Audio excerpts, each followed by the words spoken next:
My name's Ray Munger. I'm with Graphite, and this is a nice crowd.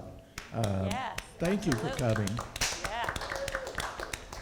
I have to tell you, this time of year I get a little, it's just hard getting out of the house. It's so dark and gloomy.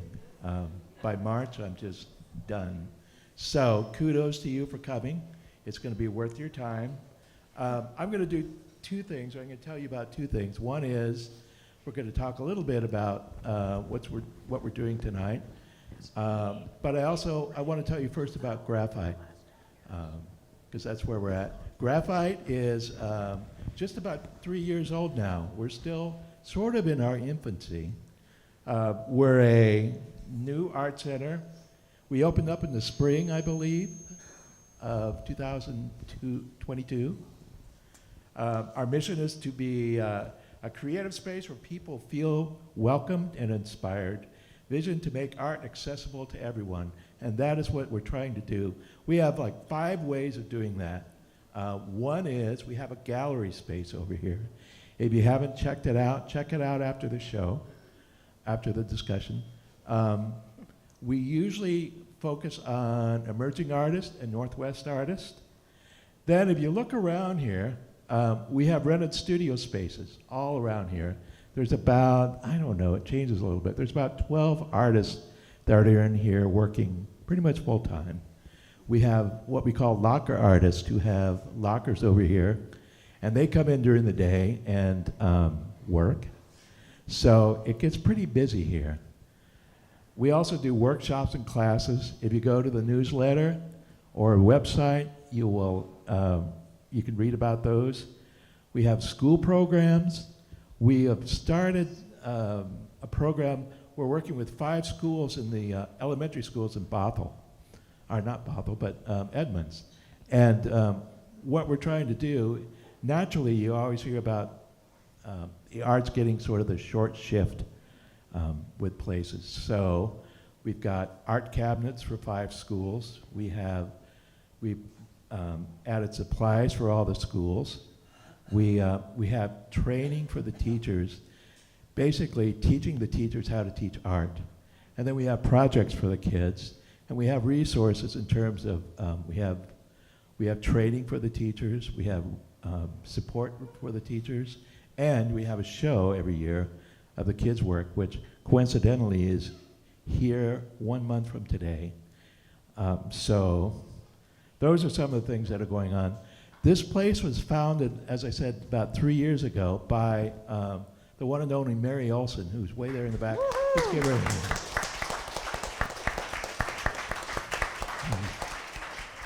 She is the heart and soul of this place. Everybody loves Mary. Yes. So we're open. We're not open all the time, but we're open on Friday and Saturday afternoons. We're open on Thursday Art Walk, third Thursday Art Walk. And there's other times like when we're doing events like this. We bring in somewhere around, I think last year we brought in 10,000 people in this place. So there's a real need for doing the sort of things we're doing. Like every nonprofit, I'm going to ask you we always need donations, we need money, we need time, we need talent, we need art supplies because we give them to the schools. And we also need, if you have artwork that's sitting around the house and you want to donate it for our silent auction so we can buy more supplies for the schools, that's another option. So check out all of these things. If you don't know much about us, there's a lot of people here who have they have a little tag like this on. These are people who are artists here, or are employees, or they're volunteers. So if you want to know more about Graphite Arts Center, talk to these people. All right, getting back to what we're doing tonight. So I'm going to have Nancy at some point introduce the panelists individually, but I wanted to just introduce them quickly as a collective. This was kind of this whole thing was kind of an organic work in progress, and I was so fortunate in order to get these people. All of these people that are on this group have dedicated their lives to arts. all of them have struggle with what it means to be an artist in the world. They have an incredible like knowledge of art history and art in the culture. And all of them seem to come from different disciplines. So they have a very different vantage point. So to get one of these people even would be great. To get all four of them, all five of them, is pretty amazing. So I thank you all for coming. I want to get to it at Nancy Guppy now. Nancy is our moderator. Nancy is, we know her, a lot of us know her from Almost Live, from 80s and 90s. Long ago. Long ago, but we still remember. But, you know, I wanted to point out, she's been doing this show called Art Zone with Nancy Guppy for 10 years? 15. 15, oh my gosh. It's streamed on, it's on the Seattle channel. And you know, when I watch it, what I do is I just go to YouTube and I put in Art Zone with Nancy Guppy, and boom, hundreds of them come up. I was looking at them the other day. She's interviewed, the show is based on, you know, talking to artists of all ilk, writers, actors, dancers, sculptors, musicians, just all of these people. And she's been doing this for years. She must have thousands of people she's interviewed. At any rate, I can't, you know, I don't think there's anybody around the Pacific Northwest which has probably talked to more people than Nancy Guppy. Anyway, that being said, I just wanted one other anecdote. You know, we had these Zoom meetings prior to this thing in preparation. It was me and Mary, the four panelists, and Nancy. And the purpose of it was kind of twofold. One is the panelists, I wanted them to set the agenda for this thing, and I was going to do all the logistical stuff. So we get together on these Zoom meetings, and after about 20 seconds, and I'm asking about, well, seating or something, and they're talking about the history of landscape art, and then they switch over to Japanese woodcuts or something. So anyway, it was the Zoom meetings were all over the place, and they were really wonderful and entertaining, but it was a challenge. It was Nancy, though, who was really, she was the one that kept the thing anchored for me. Occasionally she'd bop in and say, you know, I have an idea here. She'd bop in, everybody would say, oh, that makes sense. And then they'd all be sort of back on the track, at least momentarily. So if you're looking for a nice, smooth trajectory, you're not going to get it with these people, but that's all right. They're very entertaining. So at any rate, What? I trust. Are you, Ray. So are you. I trust Nancy to do this implicitly. This is not her first rodeo, and I'm sure it won't be her last, but I trust her implicitly to deal with these people. So on that note, All right. take it over, Nancy. All right. Well, thank you. Thank you. Thank you, Ray and Mary. Thank you so much for putting this lovely event together. And by the way, we all had dinner at Charcoal beforehand. Wow. Everyone here is probably, many of you have eaten at Charcoal. Yes? Yeah. Wow. It's fantastic. What a beautiful combination here, these two together. Okay, so why don't we go ahead. Oh, I want to also mention Ted Olson, Mary's brother, is videotaping. Where are you, Ted? Hiding? He's hiding over there. Okay. So anyway, so that's Ted. That's Mary's brother. Yeah. Hi, Ted. Okay, so I'm going to, let's meet our esteemed panelists, shall we? And we'll begin with the lovely Sheila Farr. Sheila participates in the Northwest art scene as an author, poet, and a beloved and respected art critic. That is an understatement. An award-winning journalist for the Seattle Times from 2000 to 2009. I wish you were still at the Times. That's a different panel. Sheila also wrote for the Seattle Weekly and has written outstanding books on the artists Faye Jones, Leo Kenny, and the late Edmonds painter James Martin, among others. Sheila is the real deal. Peter Malarkey.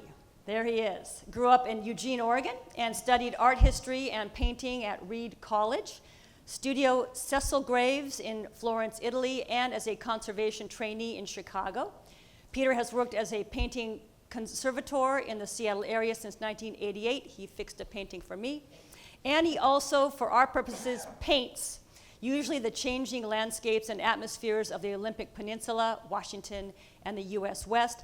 Did anyone here see Peter's show last fall at the Rick Leonard Gallery in Mount Vernon? Yeah.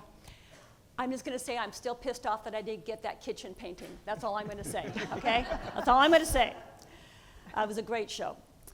David Martin is the excellent curator at Cascadia Art Museum right here in Edmonds, as well as an art historian and a leading authority on the art history of Washington State. David is the author of numerous books and essays, and he has lectured nationally and internationally on Northwest artists. By the way, David's expertise on Northwest art recently led to a very interesting conversation with the Whitney Art Museum in New York, some meetings there. And I think it was 2 weeks ago, he spoke a 3-person panel at the Smithsonian, and from what I've heard, David, it was a bases-loaded grand slam home run. He was the guy. So David is getting it done, and he is really a gem here in the Northwest. Finally, but not last but not least, William Elston is an artist and instructor with a long exhibition history in the Pacific Northwest and has works in both private and public collections. William was a founding member of the Northwest Figurative Artists Alliance and has been teaching plein air workshops in the greater Seattle area since the mid-1990s. William is also a smart and passionate thinker about art. In fact, this event tonight was born out of deep dive conversations about painting between William and Peter. So we're going to kick things off with William is going to take a few minutes to kind of set the table for our time together tonight. So, William, take it away. Thank you, Nancy. Can everybody hear me? What did you say? Are you loud enough? Really? Talk a lot. Say again. Talk. Can you hear me? Okay, good. Okay. I've been told that I only have 6 minutes, so if the people up front, if I go on too long, just go like that. We'll just tackle and you. I'll stop. The subject that we're talking about, we want to tease out some of the meaning of a phrase distilled from Robert Henry's book, The Art Spirit. Robert Henry was an instructor and painter at the Art Students League at the turn of the last century. And the phrase is, art is how people speak to each other across the centuries. So there's 2 elements to this that I think are the pivots of this statement. One is time, which is way too complicated to get into tonight in 6 minutes. The other is speak to. Art is language. And there's different types of linguistic form that art takes. For instance, the art of form, the art of representation, the grammar of ornament. We're going to focus, for the sake of expediency, on the art of representation. Now, to look at our images that we chose, this is a span of many centuries. The petroglyph alone is from the Rock Art Canyon Ranch in Winslow, Arizona, where there are literally thousands of petroglyphs. They were created from 5000 BC to 1400 AD. So many millennia are covered. The other image is from an anime named Gegege no Kitaro. And it started as a manga in 1960 by Shigeru Mizuki. And Kitaro is a mischievous little boy. He only has one eye. The eyeball that's in his hair is supposed to be his father, who, by virtue of an accident, is only embodied as an eyeball now. So it's a kind of complex story that features Japanese what we might call goblins, but in Japanese they're called yokai. So that's what you're looking at. This spans many, many, many centuries here. And the one thing that they seem to have in common is their pose. They both have a kind of arms akimbo pose. Art historians would call that iconography. And the amount of time that separates the two, you can get an idea of how persistent that pose is. What we're looking at when we look at those two images are representations. They're kind of human representations. And in fact, we're swimming in representations. And I don't mean in the sense that, say, the art writer Peter Fuller meant in the 1990s, where he talked about the mega-visual tradition, which is the bombardment of images that we get from advertising and television and TikTok and everything else. What I mean by that is the representation that we live in to the point where we don't even think about it. If you look at a tree or Mount Tahoma, for instance, your eyeball doesn't crawl out like Kitaro's father and go engage with those phenomena, nor does Mount Tahoma come and enter your eye physically. You know, your eye says, hey, I'm walking here. Basically, it's a representation that is a collaboration between the physics of light and your perceptual apparatus. And that's what forms the images that we swim in. Half of our cerebral cortex is devoted to processing those representations. And so that formed a useful basis to leverage a language of representation. And as you can see, the earliest petroglyphs from that ranch are 5,000 BC, but petroglyphs go back much, much further than that. And so we've grown up with this language. And the physics of light, basically what's happening is there's light bouncing off of everything, and a certain subset of those light rays are directed towards your eye. You don't see the ones that are bouncing everywhere else. What you see is just the ones that are directed towards your eye, and we call that the cone of vision. So if you can keep these thoughts in your mind a little bit, you have been living in this world of representation your entire life. And perhaps you have, perhaps you haven't thought about it, but it forms the language that art, representational art, is made of. So this particular image by Monet is focused on precisely that, on what's happening with the eye, on the retina. But I'm one of those people that, you know, when I see a video where they take a little infant and they throw them into the pool at the deep end and they start swimming around, that's what I like to do. So I want to jump into the deep end with our next image. Oh, yeah. Yeah. So you may think, you know, what is this? 90% of it you get because of that shared language that you have with Jericho. You know that they're sort of stressed out, right? They're on what looks like a raft, and you don't have to know French to know that les radeaux de Méduse, radeau means raft.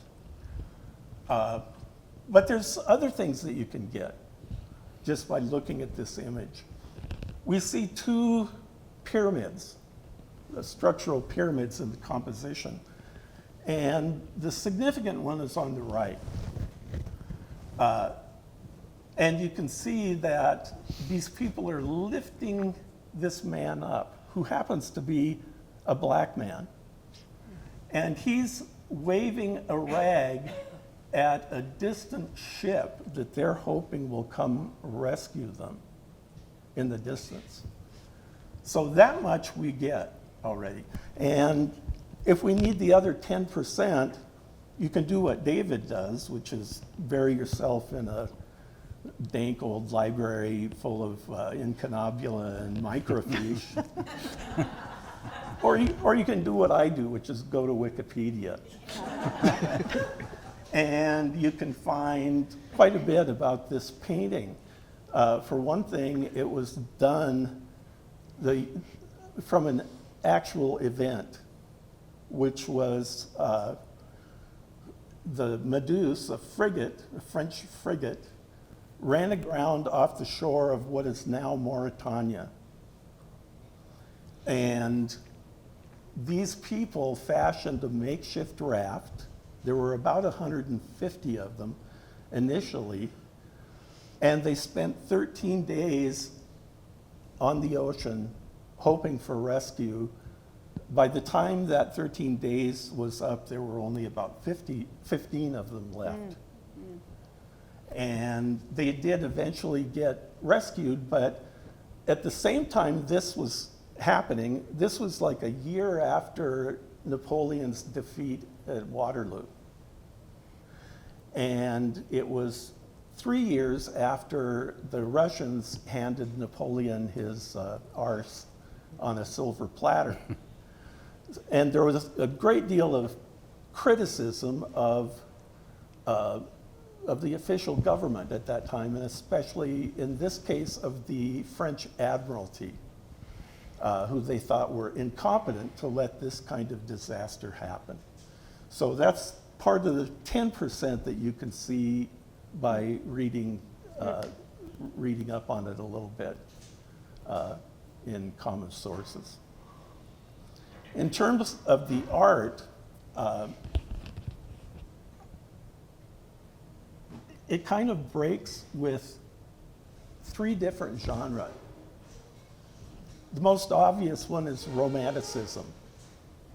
This idea of great surging emotion and catastrophe.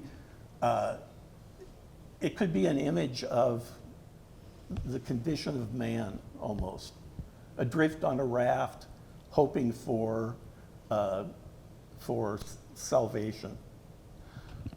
The reason that the black man is there at the apex is because Géricault was an abolitionist, and he was opposed to the French involvement in the slave trade. So these are all things that we can relate to because of the controversy of things like DEI and critical race theory and that sort of thing. The other genre that it sort of breaks is history painting. History painting was, commemorating the events of great men, great battles, the Battle of Alexandria. But this was an event that was ripped right out of the headlines 2 years before it was painted. And still quite controversial, quite a controversial subject at the time. For that reason, it also might be the very first realist painting, a realist painting that intended to undermine those social hierarchies that created the Napoleonic era of its time. So with that, we're going to segue into another painting, which is from Robert Henry's milieu. This is by John Sloan. Robert Henry was a member of a group of painters called the Eight, but you probably know them better as the Ashcan School. And they were called the Ashcan School because they were realists. They wanted to show life as it was.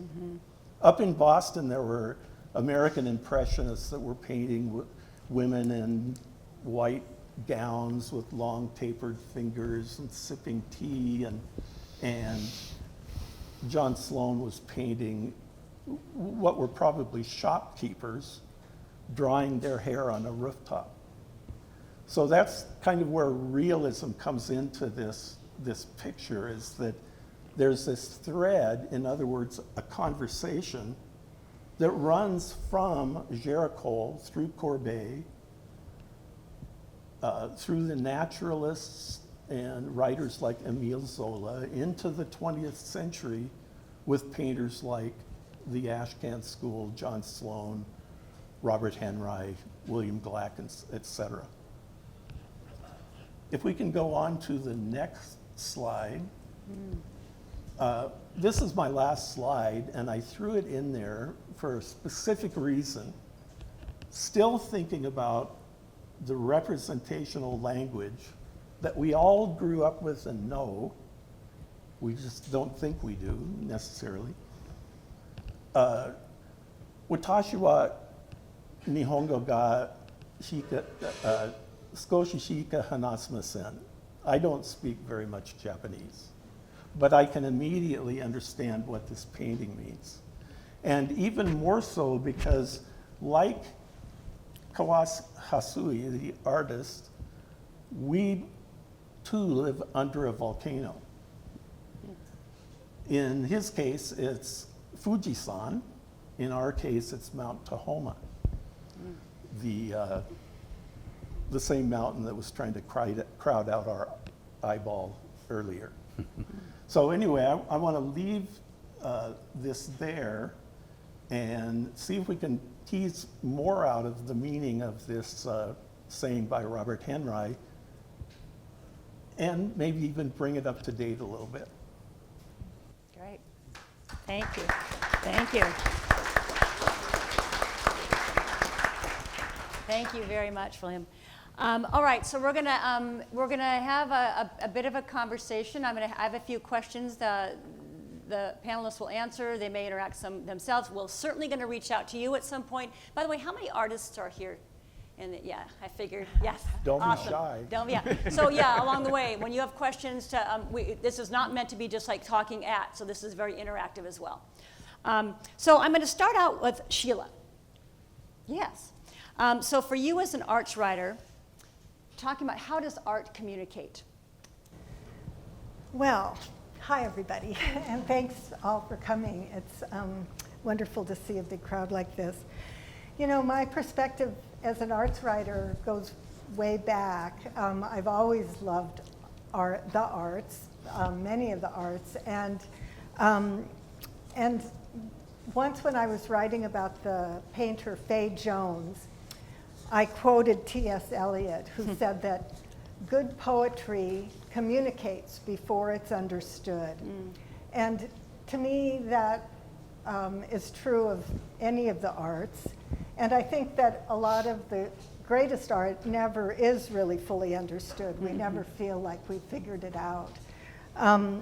So when I go to look at something and a painting or sculpture and think about it, often I'm looking at it from two different standpoints. One is form, because form is one of the ways that an artist communicates. And so by form, if we're talking about painting, it could be the scale, the materials that an artist chooses.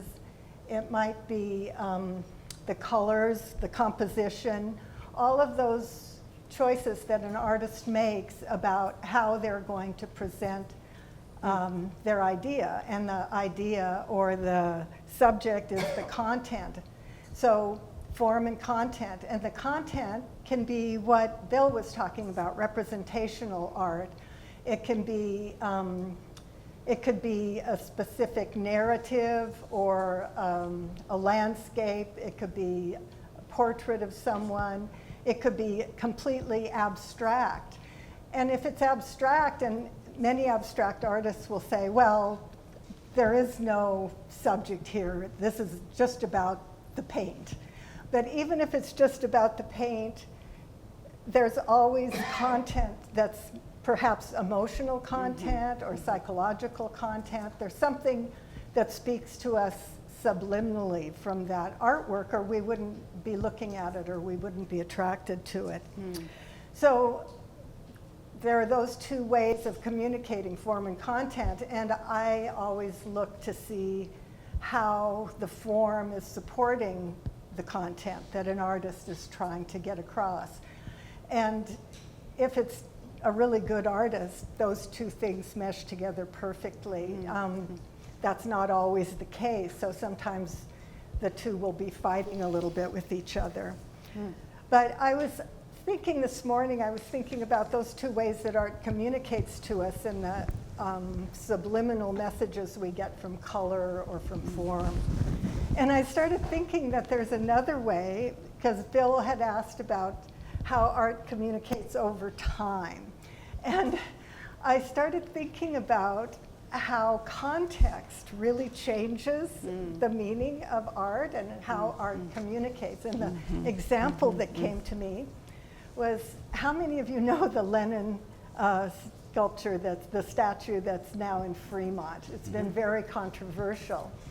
And I was thinking how that meaning of that has changed from, the content of it has changed from what it was made about as a communist glorification of this person, this great, huge statue in bronze meant to last forever, striding into the future.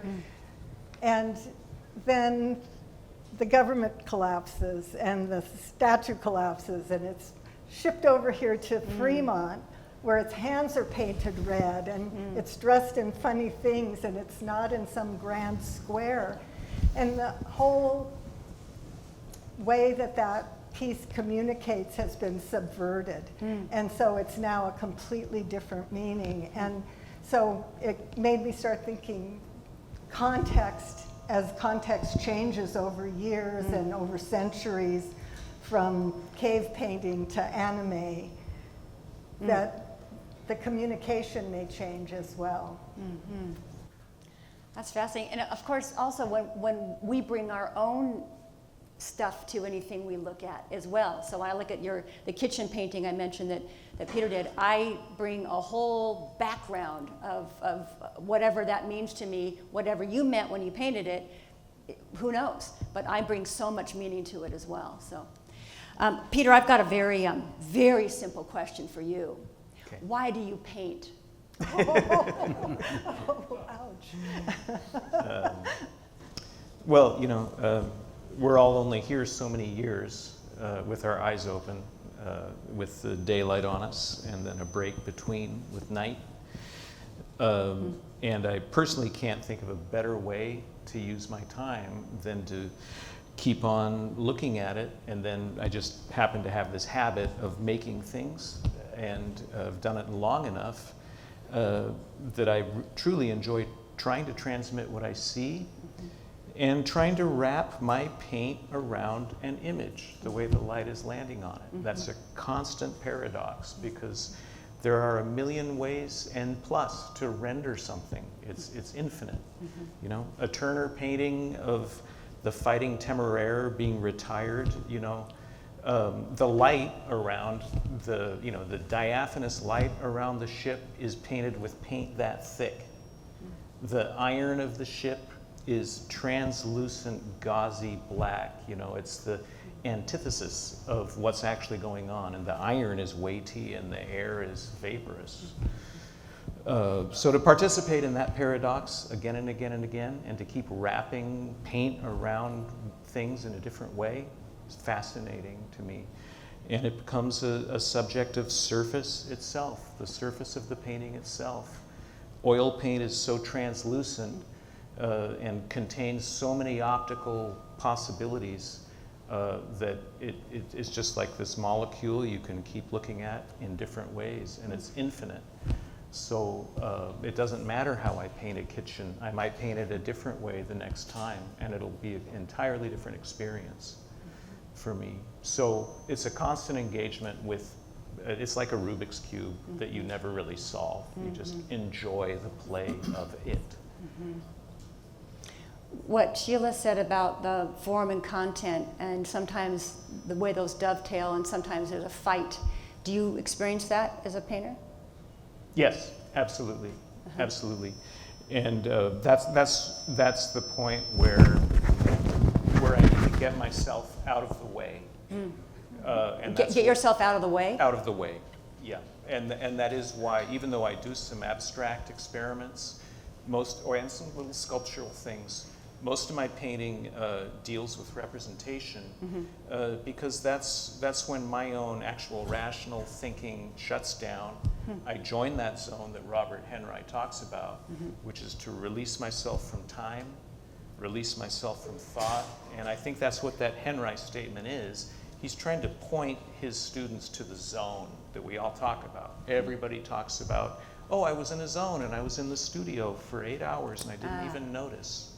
You know, what's happening is the alleviation of time in that case. And it is a release, because we all know, because we're all mortal, time's a burden. We have to share it out, we have to use it, we all have some anxiety about its passing.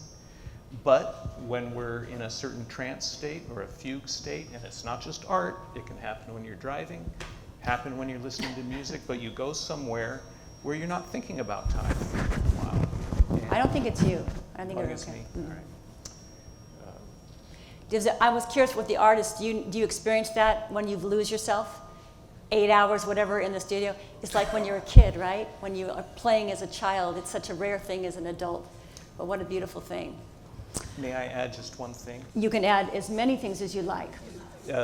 I think of what I've always loved about painting is the term I've used for the last maybe 20 years for myself, is that, you know, the best paintings are subverbal. They happen below language. The meaning is there in a way you don't know. And the meaning becomes versatile according to context.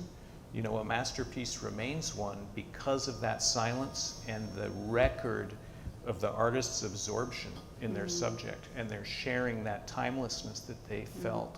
And that's the paradox, because of course I cannot speak to Robert Henry. He's dead and I'm still alive. But you get that impression because what's happening is you're erasing time for a little while. And suddenly it feels possible that you might be in communication with someone who's no longer here. Mr. David, so you're so steeped in, well, so much art, but Northwest art. So do you think there's a difference between the art that was created in Seattle, you know, 100 years ago and today? And also talk a little bit, if you would, about the support that Northwest art has had in the past and now current time. Okay. Well, 100 years ago, the artists, I knew all of them. Of course you did. No, you know, before I answer, I just have two things I want to say. I'm not an artist myself. I tried when I was younger. I was horrible. And but I've been obsessed with art since I was 13 years old, going to museums and reading everything I could get my hands on. And when Bill was talking, I thought of two quotes. And I have to be so careful when I'm writing about art. It's something I impose on myself, not to interpret and not to put words in the mouth of the artist that might not have been there, you know? So I'm very careful with that. And I thought of two quotes. One of them was by Georgia O'Keeffe, and I'm paraphrasing, where she said, "There's nothing more abstract than realism." Because really, what is it? You're looking at paint. You're not looking at a flower or anything, right? So I thought that was wonderful. And this other quote, I'm working on a book on a surrealist that was active here in Seattle, and her work dates back to the early 30s. And I was looking for a good quote to start my essay, and I found one by Salvador Dali. And somebody said, because in the 1960s they were interviewing him, and they said, "Do you do drugs?" Because he's hallucinogenic imagery and everything. Yeah. He said, "I don't do drugs, I am drugs." So that's my essay's going to start like that. And once again, here is the misinterpretation by an interviewer, right? Yes. Trying to read something in. Yes. So, okay, I got those out That of could my be your system. signature line in your email. Yes. Yeah, I am drugs. I am drugs. So I grew up in Niagara Falls, New York, and I moved here in 1986. And the brief version of what Nancy asked me is, I find that the art that was created here in the Northwest to be the most unique in the country. And I'll tell you why. Where I grew up, there was a tradition in Western New York. There was a tradition that was followed, set by New York City. It's kind of still like that to a degree, but there were intervals. You know, there's Impressionism, which was based on the French, and you know, there were. It was kind of concentrated out of New York City. I grew up in Western New York, not very close to the city, but that's how my ideas were formed. But here in the Northwest, when I started really researching it, first of all, most of the stuff I read was incorrect. And I saw that there were really a lot of different artists here. Today we would say it was you know, artists that were from all walks of life, right? But there really was a unique hybridization that came out of all of the different cultures here. One of my expertise is in Japanese American painters who were active here in the early 20th century. So Northwest art, you see a combination of, or maybe an amalgamation of Japanese influences, Native American influences, School of Paris, taught at the University of Washington. There's all of these different cultures that merged here and all these different people, and it really shows up in the art. You would never see the type of art that was produced in the Northwest where I grew up in Western New York. So that's one thing that I found it really, really interesting about Northwest art. And part two of your question was how the arts were covered. Sheila and I were actually just talking about this not too long ago.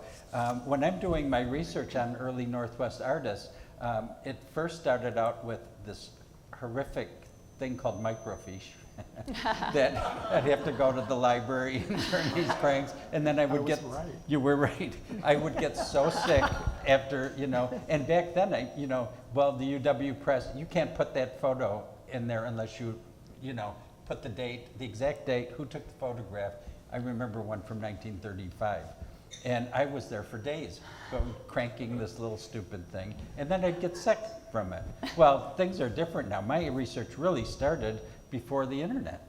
So it was very, very different. I was telling a talk that I did a few weeks ago, younger art historians, you should have been around, because you really had to do your homework back then. You couldn't mess up because there was no Wikipedia to give you misinformation, right? So, yes, but the arts in the North, let's say just Seattle for now, in Tacoma too, the arts were covered so deeply here. I can go back and find so much information now. Thank you for the Seattle Public Library for digitizing the newspapers.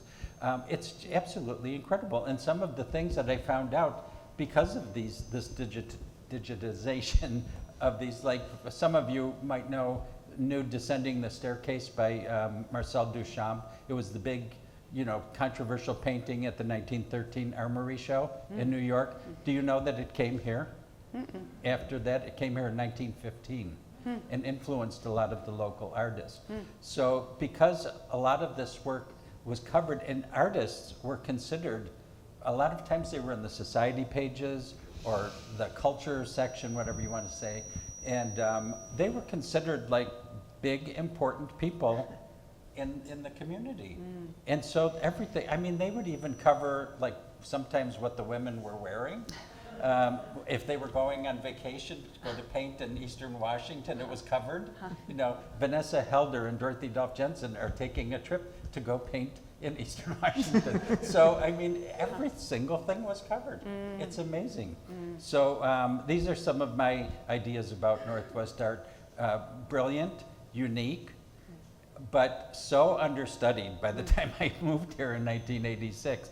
I really basically uncovered, I don't want to say Pandora's box because it's negative, but this just ever-growing discovery that I keep making over and over and over again. And it seems like it just doesn't stop. There's all this great art that has been buried for decades, really decades. And talking about, Bill, how art communicates with each other, right?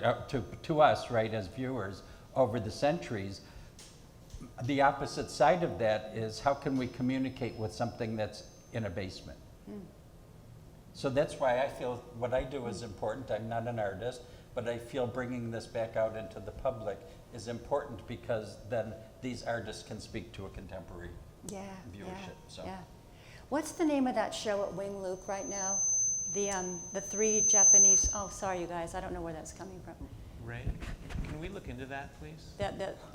Has anyone seen? There's a exhibit at Wing Luke. It's three Japanese artists that were when World War II came, and the Japanese were horribly treated and put in camps. They really went there. They didn't die. They really went, down, obviously, and they never really got the attention they deserved. And there's a beautiful exhibit at the Wing Luke right now. If you have a chance to go, I think it's maybe another month or something like that. Oh, it's going on for another 6 months. Oh, it's a long time. Okay, it is so May, worth going. It's May. just May. so beautiful. Anyway, just a side note, something you might want to check out. I'm going to interrupt you. Yeah, go ahead. While you're at the Wing Luke, go take in the Nippon Ka curtain, which is a document of the Japanese commercial presence pre-war. Oh, yeah. Pre-internment. All of the businesses that are on that curtain are gone. It's a beautiful object. Yeah, in Japantown, right down there, right? Yeah, look for Oh, it. yeah. Yep. It was so vibrant, so vibrant. It's heartbreaking. William, hi. So this sentence is something that you said recently to Ray. I believe you said it wasn't a written one. You said, "We already have all the practical tools for understanding a work of art. Appreciating a work of art requires no special knowledge." So what are those practical tools that we all have? One of them I just talked about, which is we've grown up Yes. in a world of representation. Yeah. But we also have our own experience. And if art is universal, then we have to be able to tie into it and bring our own experience to it. And to give a kind of limited example of this that deals more with the kind of technical aspect of producing a painting. If you do a painting that is so full of detail that your viewer cannot bring any of their own experience to it because you've already covered all the bases. You've already said anything. But if you leave something out, it's just like Toastmasters. If you get up in front of a bunch of people and you're giving them a speech on the grasses in a field and you kind of catalog every blade of grass, then pretty soon you've got a snoring audience. Yes. Whereas if you just suggest it, if you just suggest the topography and a little bit of detail, and pretty soon they're dredging up their memories and it kind of melds. So there's this communication that takes place between people. And so anyway, that's one aspect of it. I can go on longer than 6 minutes if you want. Well, what do you think, crowd? Should we have another 6 minutes? So is it important? Is it important for us to understand? I don't know who anyone can take this. Is it important for any of us individually to understand a piece of art? Is that an important part of appreciating and enjoying a piece of art? I think that people understand works of art differently, Yeah. and that there isn't a particular always message that you've got to get the right message. I think everybody, as Bill said, brings their own experience, and your experience causes different emotional reactions, different psychological reactions. And so, but I think for me, sometimes the pieces of art that I feel like I never understand are the ones that are most compelling, because it's like you were saying too, if you leave a little mystery, then that engages people and you can continually be seeking what that painting is is about or how it came to be. Can I comment Yeah, on of that? course. Ambiguity and mystery are a part of life. Yes. And paintings are supposed to be about life in some respect or another. Yeah. So if you try to leave out the mystery or the ambiguity, then it's not really lifelike. Another analog for me is positive and negative space. You know, I'm looking at you right now, but so there's Nancy Guppy, but there's also the space that isn't Nancy Guppy, and it's what and What? Not impossible. but the painting will Yes, not yes. sing graphically Yes. unless those two Yeah. relate to each other. Yes. So the absence of information, Yes. whether in some piece of produced artwork, and it's not just paintings we're talking about now, Yeah. we're talking about anything we make. Yeah. You need silence between notes. A sculpture needs shapes within the the bronze. That's air. Life is mystery, and without that mystery, the art's constricted, and you're looking at a relic of what the artist wanted you to see. A catalog is what we put it, and it doesn't convey unless you leave room for the viewer to come with their own silence, period. And to answer your question, I think that art can be felt emotionally and understood without special training and without special knowledge. If you know a little bit about iconography or you read some history about a painting, it might enrich what you have, but it's not at all necessary. Art is, the good art, as it were, is universal and is timeless, at least as an ideal.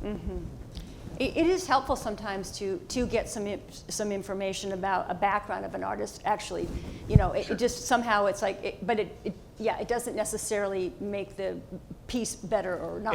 And it does. If someone doesn't know it, but they're still being moved by Yeah. something, it Yeah. doesn't make their experience any less valid Absolutely than the person who's super informed. Right. In fact, usually this person may be getting a better experience than the rational, Yeah. temporal-minded Yeah. viewer.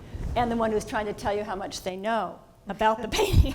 Yeah, that's a whole other That's a problem. whole nother, that's another panel. Just with you for a second, Peter, when you're working on a painting, a new painting, do you always start with the specific idea? Do you know where you're going? And do you feel confident in the process? Do you have despair along the way? Do you feel like, oh God, it's never gonna come together? Oh, now it is? What usually pulls me painting a landscape is there's a gesture in there I saw. I might even be driving by, and I go, oh, there's the gesture. And what does that mean? What's the gesture? Like a piece of choreography. Ah. Shapes of trees and the rock. Yeah. There's some structure there. There's some growth here. Yeah. And it all has a form which feels like a composition. Yes. If it feels like a composition to my eye, then that's enough to get started. Because I'm going to put it on a quadrangle and it's going to occupy it. The ones that I force, no one ever likes them either. The ones that just happen are the ones that just happen are the ones that other people say, So that's where I mentioned getting out of my own way. Yeah, right. Yeah. I would say too that Yeah. sometimes as an observer and lover of art, sometimes we don't know why we react to art. I mean, it's like music. It's like, oh, I love Ravel, the Yeah. composer, but I don't even really know why I love his music so much. Yes. It just hits me, And when I was, I started going to museums when I was 13. No one in my family was interested in art. My parents thought I was completely insane. And that I was going to be ruined in my life. But I went, there's a really great museum in Buffalo, which is 10 miles from where I grew up, called the Albright Knox Museum. And my oldest brother, who's 13 years older than me, I was always reading art books, and he said, why don't you go see the artwork, the real artwork? And I never thought of that. I just thought art was in books. So Interesting. he drove Wow. me, he didn't want to come in, but he dropped me off, and then he'll come in. He didn't want to come in. So, but I went in there, That's hilarious. And there's a piece of sculpture in there by Henry Moore. You all know who Henry Moore is, right? It's called Interior and Exterior Motif, I think. It's about 8 feet tall, and it's this sort of this strange shape with an interior. So it looks like it's got its arms around something inside. So there's a smaller form. It's abstract, but it's a smaller form inside, and then this almost hooded figure, and it looked like it's protecting the interior thing. I have no idea why it happened, but I started crying, like really hard. Isn't that something? And I didn't know why I was crying. Yeah. This thing just moved me so much, and I was so embarrassed, I could not stop crying. And one of the people in the museum, one of the women, Yeah. she came over and she said, "Are you okay?" And I didn't know what to say because I couldn't put it into words. Yes. And I said, "Oh, I just found out my aunt died."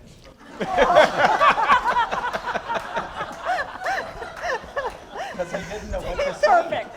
So "Oh, you poor thing, I'm so sorry." and Oh, everything. that's But so- really, everything in my brain was like, why do I feel like That this? is so Yeah. perfect. So sometimes we don't know why Yeah, we like things. yeah, yeah, It just yeah. hits us. Yeah. Well, and that was, I had thought of this, like, was there an aha moment in life when a particular painting or a piece of work woke you up, spoke to you, as, you know, speaking as we're talking, and woke you up to the power of art?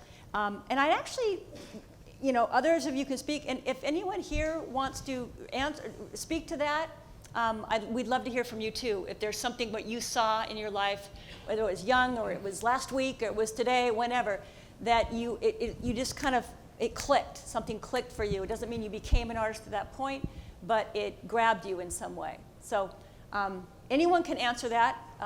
Yes? Oh, yeah. Oh, Ray's getting ready with the mic.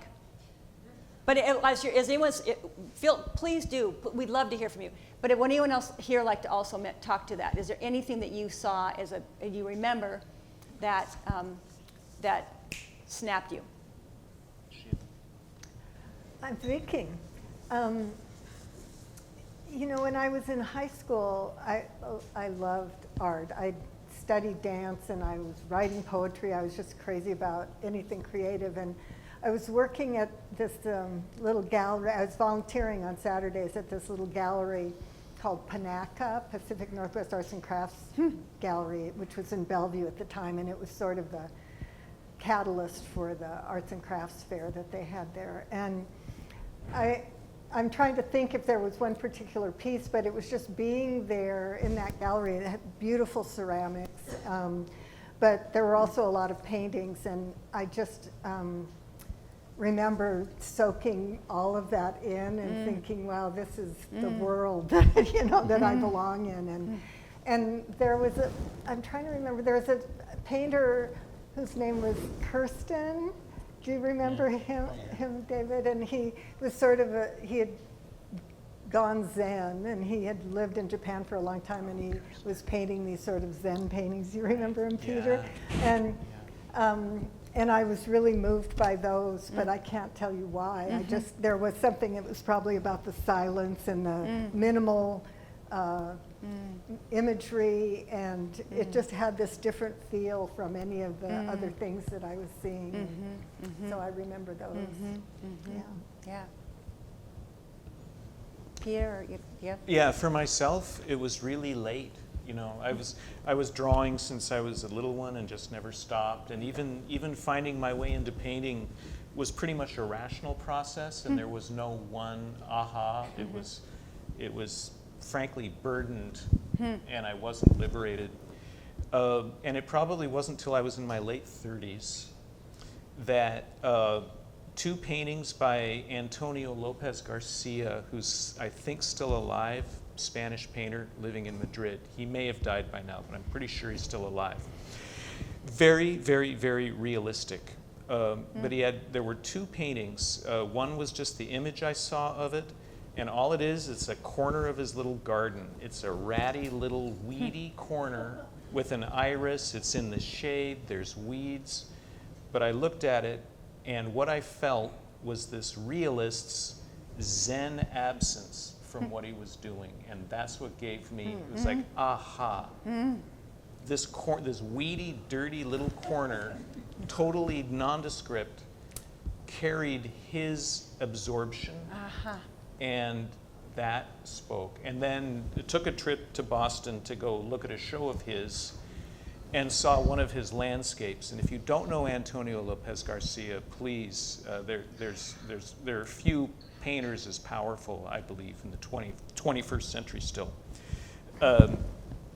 Very realistic Madrid scene, and I got up at the paint, and the paint is as thin as can be. It's just breathed on, scraped off.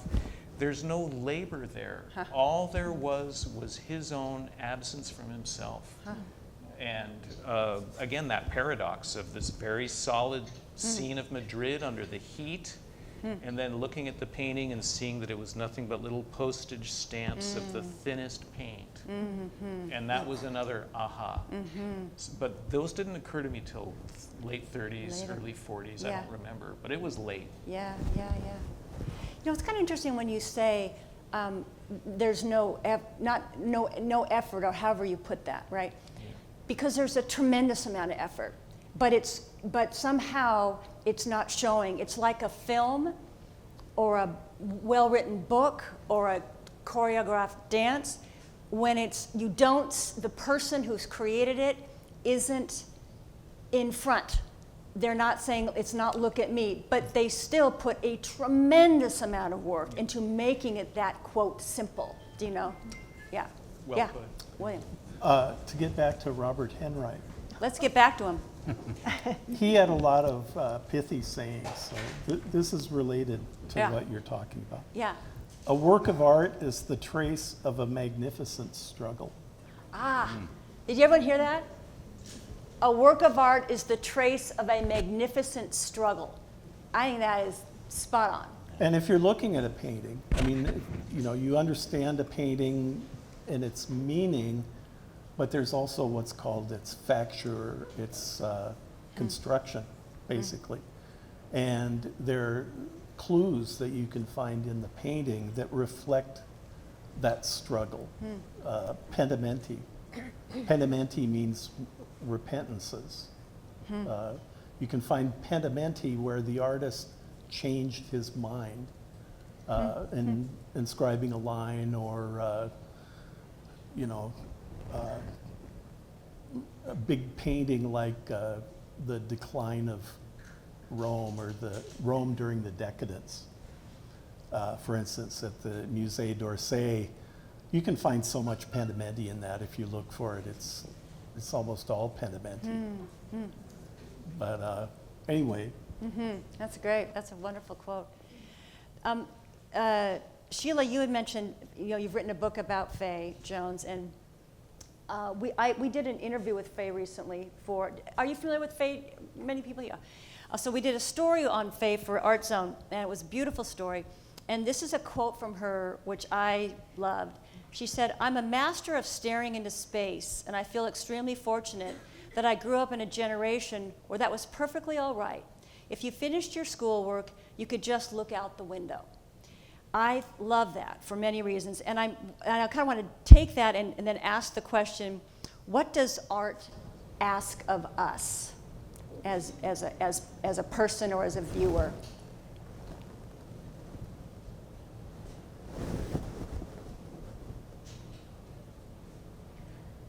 I think it asks the same thing that a relationship with anyone asks, which is giving it attention, giving it your full attention when you're together, being open to a relationship that may be different than anything you've experienced, and someone who has different ideas or different perspective on the world. So being open and curious and willing to set aside our own belief system for a while to enter into another world. I have a comment about that. You don't have to like everything. Exactly. And in fact, most artists, when they're first growing up and coming of age, there's stuff they absolutely hate. And then after 50 years, they look at that work again and they think, you know, I kind of like that. Yeah. We change, and the art that we respond to also changes. And you shouldn't be embarrassed if, you know, one of your sophisticated friends says, "Oh, you don't like that?" You know, why don't you like that? You know, they start interrogating you. Well, you don't have to like it. Feel free to not like it, because that's what artists do. They change their opinion. They trash each other. You know.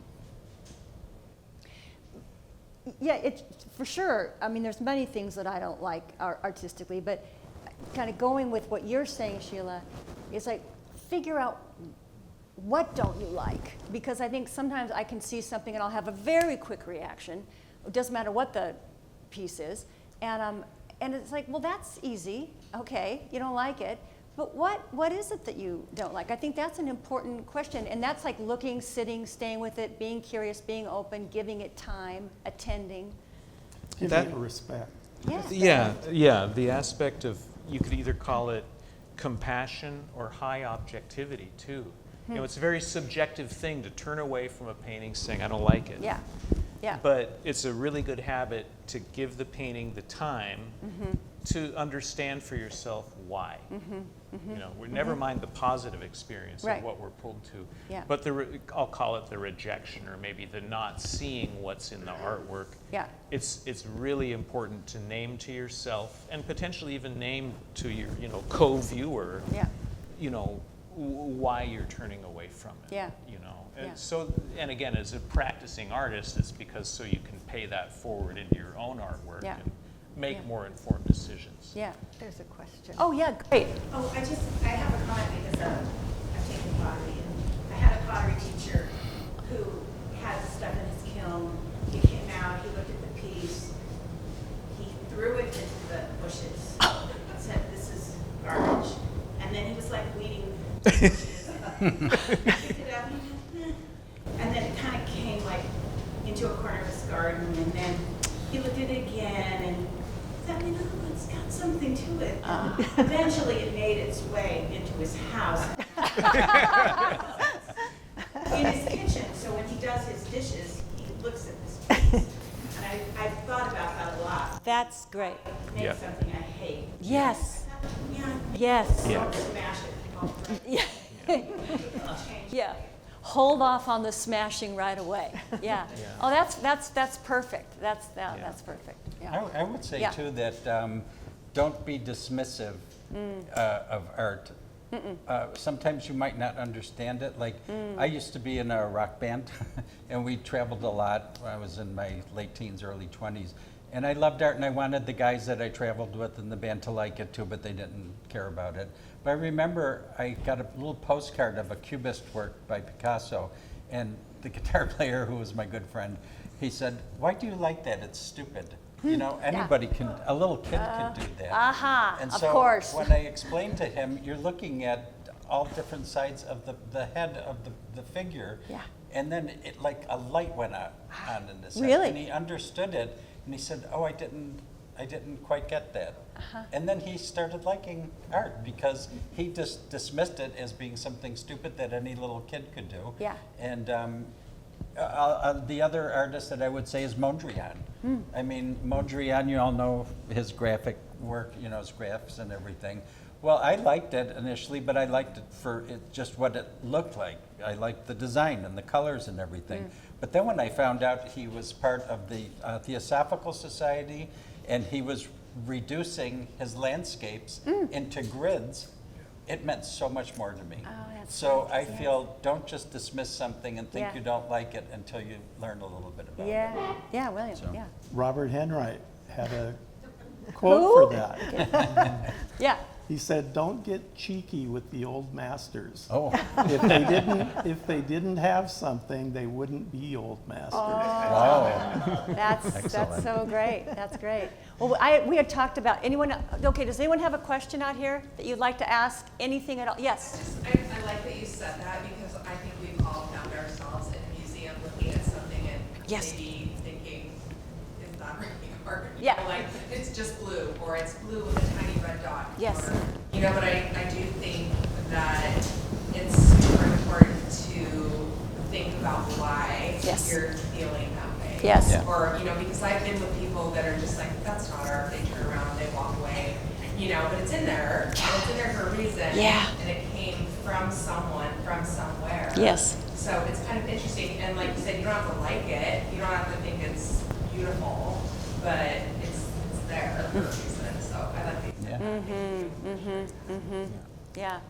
Yeah. There's something to be got. Something. Absolutely. I don't know what it is, and so, I might not be able to figure that out. Right. And that's okay too. Absolutely. But the attending to, there's the key. Yeah. Noticing. Yeah. My little niece said, I'm just noticing. Uh-huh.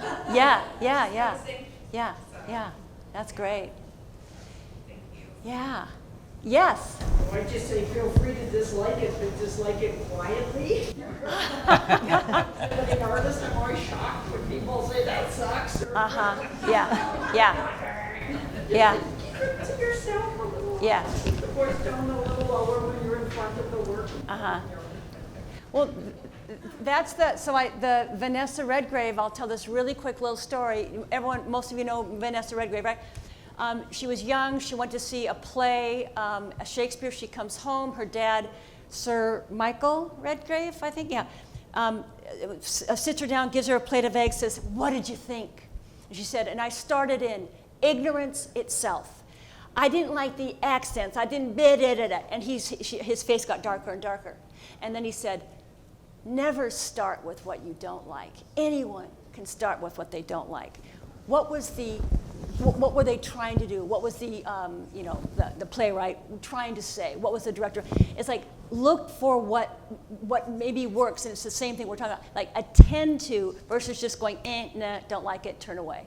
That's boring. And we don't want to do that. We don't want people to do that to us, relationally. So, yeah.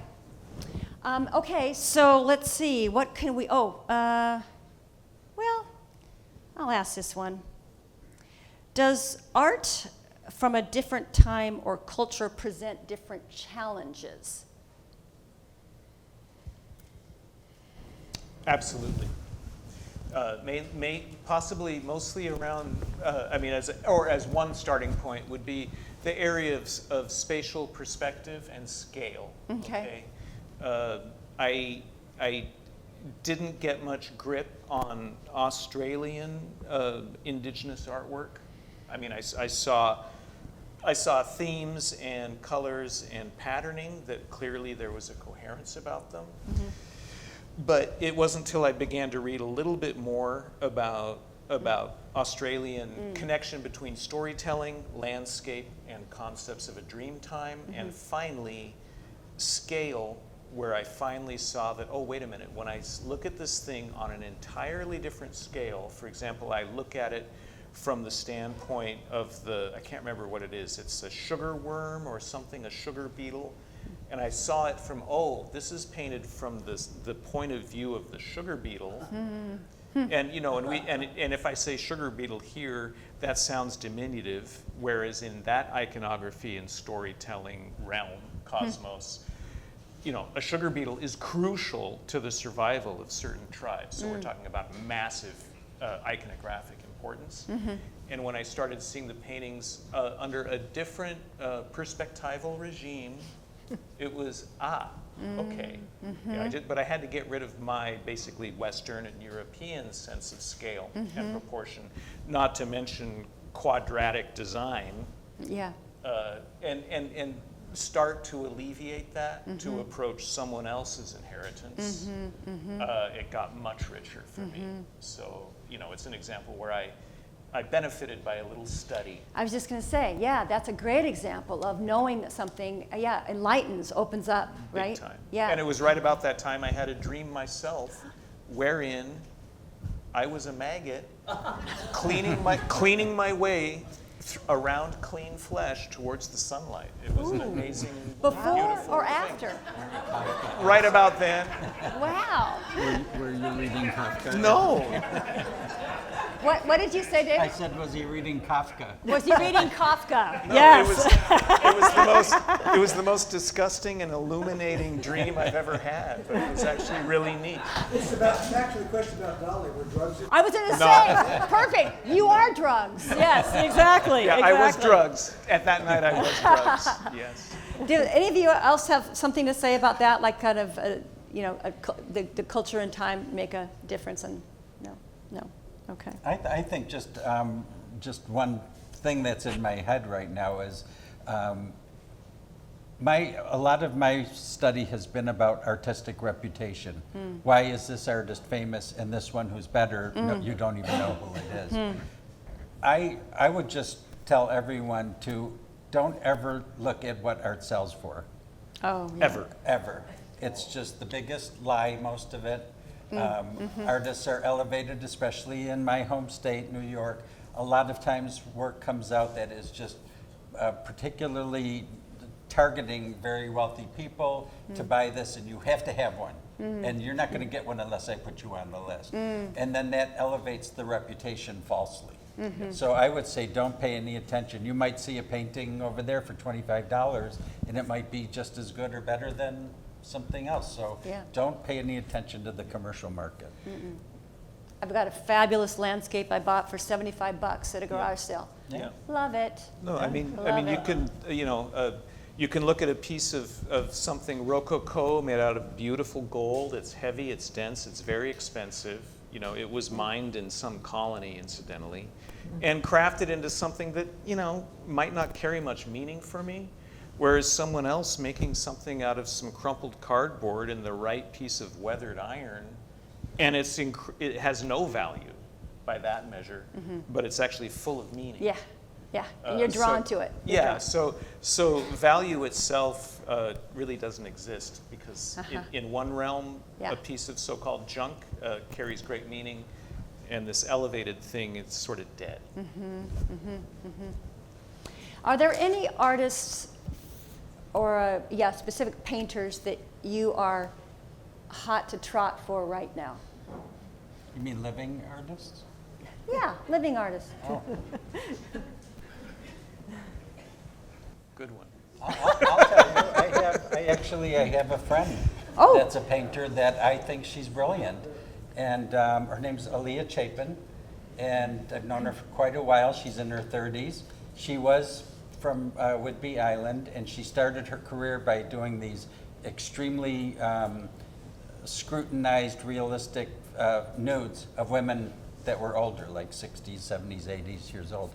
And she went through a transition during COVID where she started looking at herself inside, and now she's doing these paintings that I think are brilliant, and they're partially they're almost all her body or her husband's body, but they're all these abstract shapes, except her hand is painted really realistic. I mean, they're photorealistic, but all these, and they're her researching her own inner spiritual growth, especially during COVID. And just to say this, I mean, because again, I don't know if any of you know her or have heard of her, she never had an exhibition here. She won the BP Prize at the National Portrait Gallery in London, first American woman to win that award. And she had to move to Los Angeles because no one would show her work here. And she sells out all of her shows, but mostly in Europe, in New York. Wow. So look around who's in your own backyard. Yeah. What, I'm curious from the panelists, what do you think is going to define American culture of the last century and a half and the next century? Can I address that? Of course. I don't think we can say. Right now, I read a book on canons, and there was an essay on the painter of light, whose name escapes me now. Thomas Kincaid. Thomas Kincaid. Yeah, thank you. And his work is sold in reproduction. There's a tiered level of work. You can get a reproduction that's touched up by an assistant, or you can get different degrees of being touched up, all the way up to an original painting by Kincaid. He's been dead for a while. But these were sold as heirlooms and advertised as heirlooms. And to my mind, heirlooms were, they were old things. You know, they were things that had been passed down that had become heirlooms.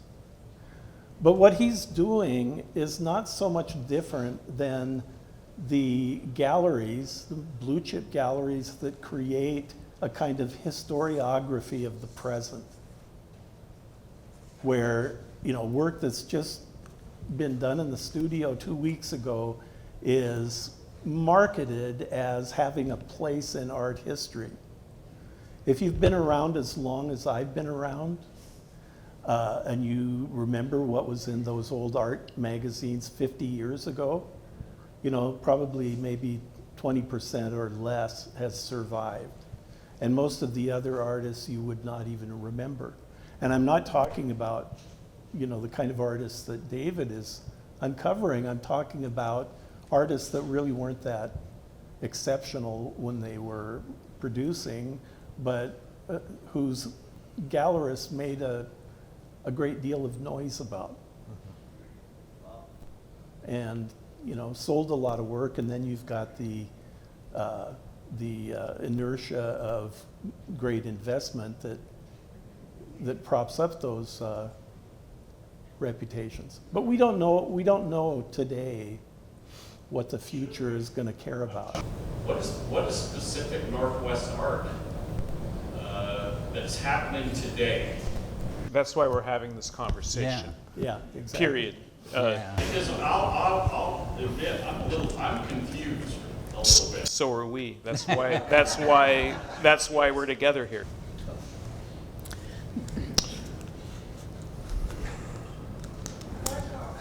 Sure. As a non-educated observer, enjoyer of art, when you ask that question, I think what's happening right now with art is whatever. You know, artists are going in any direction they want to go, and they're going with passion. And we're seeing all kinds just in this room, wander your eyes around. I don't know that this time and place is going to be called the X movement, because, you know, like there was the movement of Cubism, there was the movement of, but I don't think this era of art is going to be able to label itself that simply. You know, someone may do something with, you know, broken pieces of pottery, and someone else might do this gorgeous piece of work. And it's happening all just around the room. Artists are letting go, and they're becoming more expressive. I can't learn fast enough to keep track of what's going on just right here in Graphite.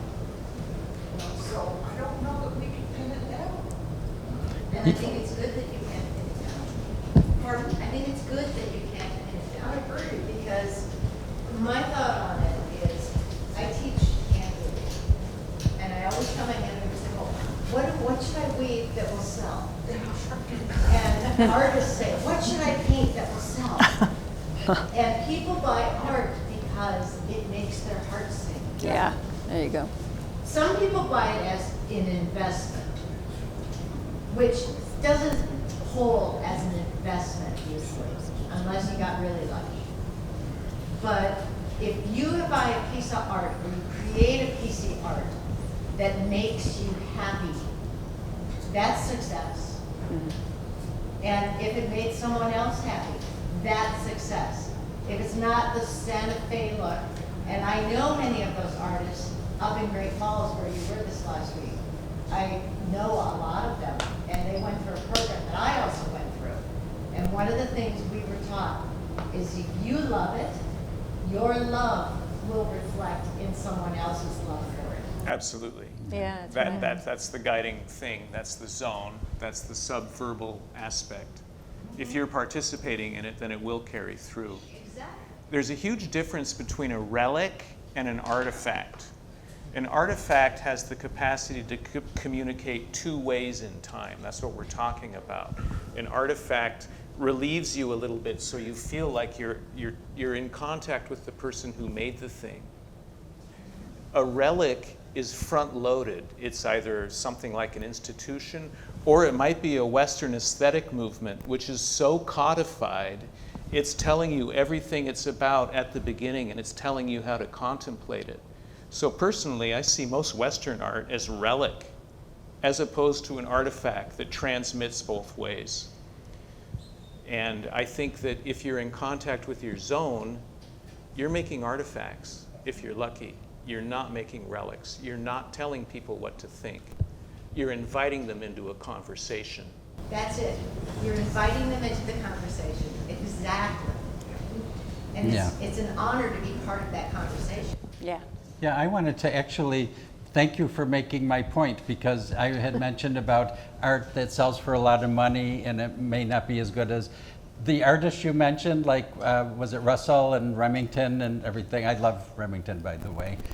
Go back in time to when they were 28 years old and ask them if they're starving because nobody knew about their art yet. That's what I was talking about. Now, they're appreciated because the work's really good.